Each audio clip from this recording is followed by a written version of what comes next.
മാം നമ്മള് അടിച്ചു പൊളിക്കാൻ ഓക്കെ അല്ലേ? നിങ്ങളാണ് അടിച്ചു പൊളിക്കേണ്ടത്. ഇതാണ് ആദ്യത്തെ അധ്യായം. കഥ ഇനിയാണ് ആരംഭിക്കുന്നത്.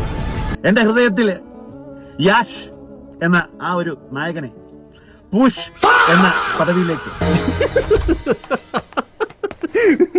യാഷിന്റെ പൂഷ്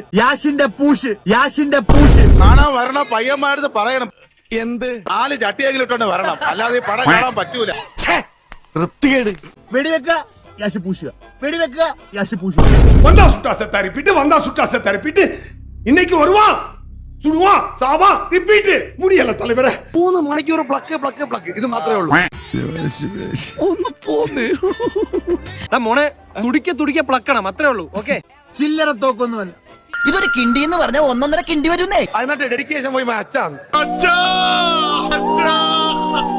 അച്ഛന് പ്ലക്കടാക്കുന്നത് കാണിക്കാൻ വേണ്ടി എടുത്തു വെച്ച പടം. വാഴയും വെച്ചാ മതിയായിരുന്നു. ഒരു അച്ഛന്റെ മനസ്സിലെ കഥകൾ കിട്ടിക്കാനാണ് ഇതുപോലെ തീട്ടപ്പണം. ഗീതു മോഹൻദാസ് ഇതുപോലെ തീട്ടപ്പണം. ടോക്സിക് എന്നുള്ള പേരിന് വരെ കിന്നാര തുമ്പികൾ എന്നാണ് ഇടേണ്ടത്. കഥാ നോവൽ എന്നൊക്കെ ഒരു ഓമന പേരും. അതുകൊണ്ട് എന്തായി, കുടുംബത്തിന് ആകെ ചീത്തപ്പേരുണ്ടായി. കാട്ടവരാതിന്റെ മേലെ നിൽക്കുന്ന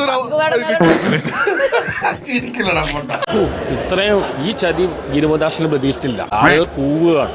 അല്ലെങ്കിലും നീയൊന്നും തന്നെ അർഹിക്കുന്നില്ലടാ. ഗീരുമദാസ് പൃഥ്വിരാജ് രൂപ തള്ളിയിച്ചു. എന്തോന്ന് തള്ളു മാത്രമേ ഉള്ളൂ, ഒരു ഉണ്ടേയില്ല. അഖില കേരള കഴപ്പനായ ആറാട്ടണ്ണൻ പോലും ഇങ്ങനെ പറയണമെങ്കിൽ പടത്തിന്റെ ലെവൽ എന്തായിരിക്കും?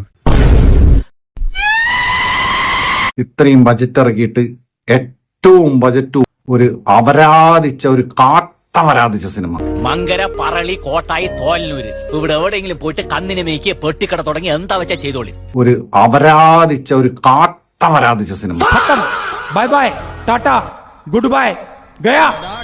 സംഭ്രമ ഭ്രമനിലിംബ നർച്ചരി വിലോല വീജി വല്ലരി വിരാജമാനമൂർധൻ.